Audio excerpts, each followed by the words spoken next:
성경의 명장면 9번째 시간입니다. 오늘의 제목은 바로의 꿈 해석에서 애굽의 학자들과 요셉의 차이입니다. 본문은 창세기 41장 1에서 16절까지입니다. 요셉이 감옥에 갇혀 있을 때 애굽의 왕 바로가 꿈을 꾸었습니다. 우리가 다 알다시피 바로는 두 가지 꿈을 연거푸 꾸었습니다. 먼저 꾼 꿈에는 아름답고 살찐 7 암소가 나오고 그 뒤에 흉하고 파리한 다른 7 암소가 나오는데 그 흉하고 파리한 소가 그 아름답고 살찐 7 소를 먹어버렸습니다.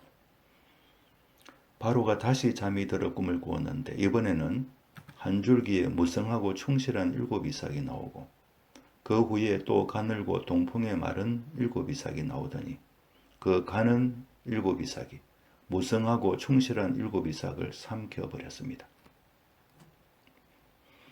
이 꿈을 연거푸 꾼 바로는 아침에 잠이 깨었으나 마음이 뒤숭숭하여 견딜 수 없었습니다. 무언가 큰 일에 대한 예몽이라고 여겨졌기 때문입니다.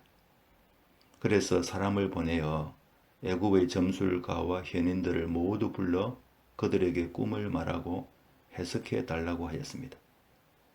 그러나 아무도 해석하는 사람이 없었습니다.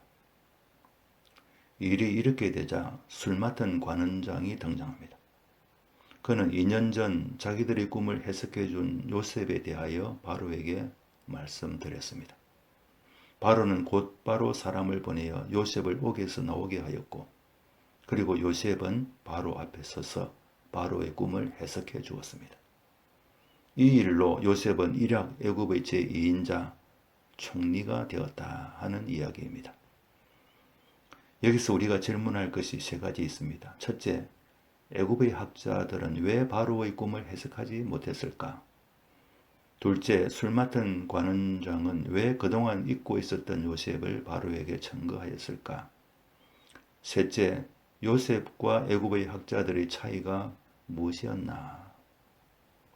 이제 이것들을 하나하나 살펴보겠습니다.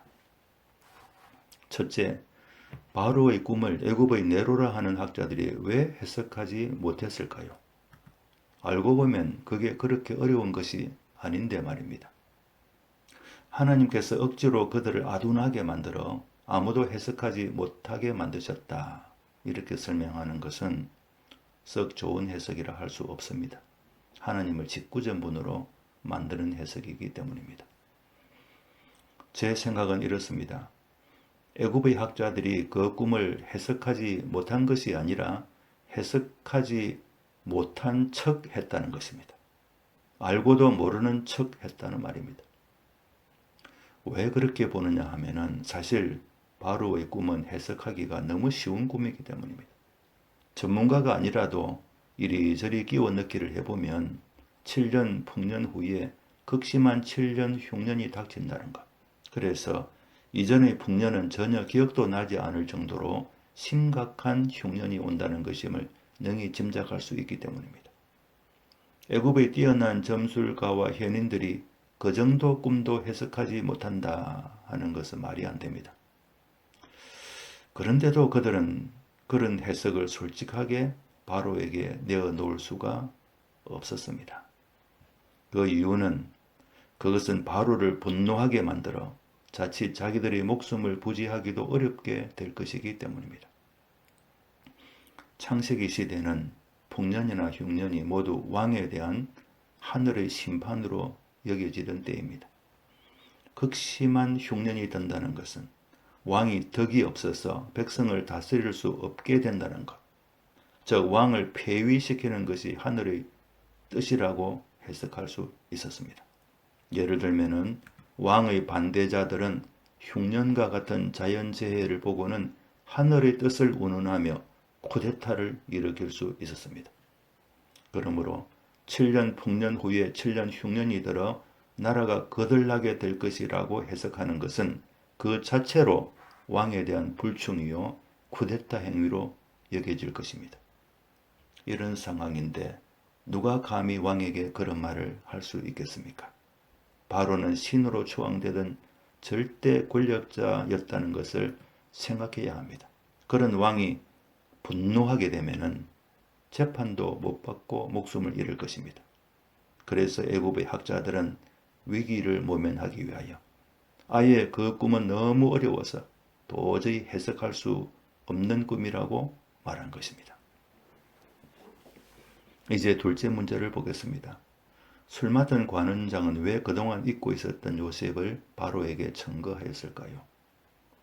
지난번에 알아본 것처럼 술 맡은 관원장이 요셉을 바로에게 청거하지 못한 이유는 정권의 실세인 보디발과 척을 지기 싫어했기 때문일 것입니다. 그래서 감옥에 갇혀 있는 요셉에게는 미안하지만 그를 바로에게 청거하지 못하고 있었던 것입니다. 그런데 이제는 상황이 바뀌었습니다. 바로가 꿈을 해석할 수 있는 사람을 긴급하게 찾고 있기 때문입니다. 이제는 요셉을 청거하는 것이 바로를 위한 것이므로 보디발 앞에서도 당당할 수 있었습니다. 그리고 또 왕이 이렇게 해몽할 사람을 긴급히 찾고 있는 때에 요셉의 존재를 알면서도 말하지 않으면 나중에 큰 화를 입을 수도 있겠다라고 염려했을 수 있습니다.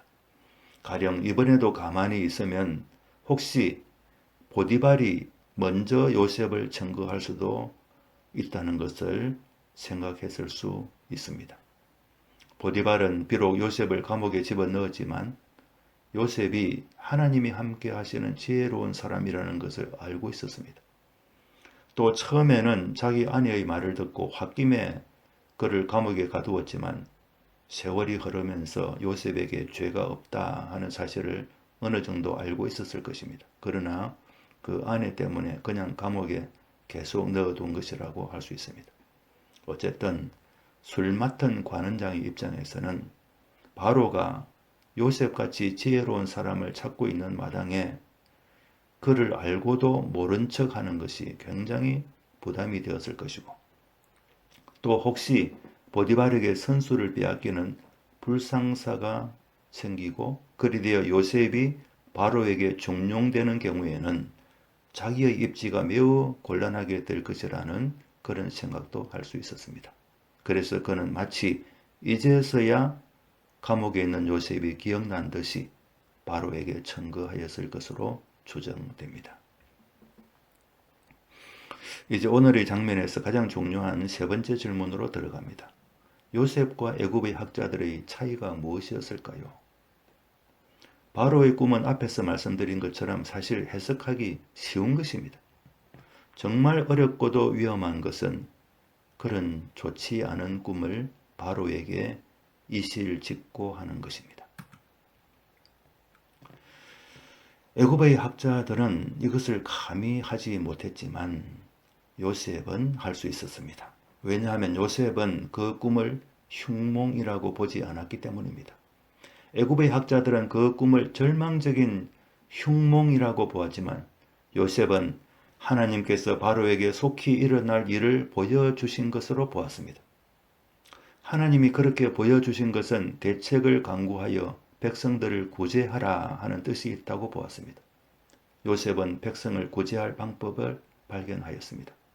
이것이 하나님께서 요셉에게 베풀어 주신 은혜이고 지혜입니다. 하나님은 요셉에게 바로의 꿈을 해석할 수 있게 하셨을 뿐 아니라 더 중요한 것은 그 꿈을 잘 적용할 수 있는 지혜를 주신 것입니다. 그것은 7년 풍년 동안의 공물을 낭비하지 않고 다가올 7년 흉년을 대비하여 저장해 두는 것입니다. 이것이 하나님이 보여주신 지혜입니다. 요셉에게는 이 지혜가 있었습니다. 그런데 애굽의 학자들은 그런 지혜가 없었습니다. 그래서 그들은 바로의 꿈을 엄청난 흉몽이라고 판단하고는 바로에게 감추기에 여념이 없었던 것입니다. 그들은 바로가 꾼 흉몽을 직시할 수 없었습니다. 그것을 피하려 하였습니다. 그래서 바로의 꿈이 너무 어려워서 도저히 풀 수 없다고, 그 꿈의 해석은 자기들의 능력을 초월하는 난해한 것이라고 그렇게 주장함으로써 그것이 자기들이 살 길이라고 생각했던 것입니다.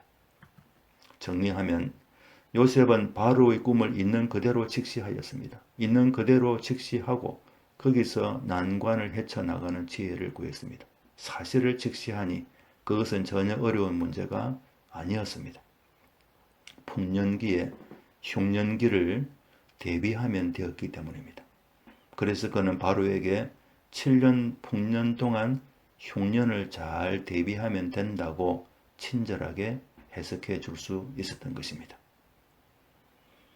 이리하여 요셉은 바로의 꿈을 멋지게 해석해 주었고 그로 인하여 바로와 모든 대신들에게 인정받아 애굽의 제2인자 총리가 되어 바로를 대신해서 애굽을 다스리게 되었습니다.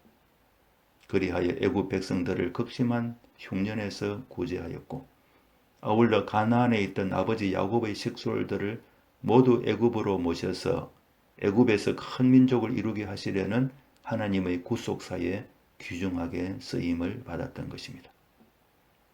요셉은 자기 자신의 미래에 대한 꿈을 꾸는 자로서 출발하여 마침내 애굽 제국의 최고 권위자 바로의 꿈을 해석해 줌으로써 성공적인 인생을 살았던 인물입니다. 이제 오늘의 장면을 끝내기 전에 한 가지 재미있는 문제를 출제하고자 합니다. 요셉이 마침내 총리가 되었을 때 그동안 그를 괴롭혔던 보디발의 아내는 어떻게 되었을까 하는 것입니다. 성경에 전혀 언급이 없으므로 우리의 상상력을 동원할 수밖에 없습니다. 심심할 때 생각해 보시고 좋은 대답이 생각나시면 댓글로 올려주시면 감사하겠습니다. 그럼 오늘은 여기까지 하고 다음 시간에 다시 뵙겠습니다.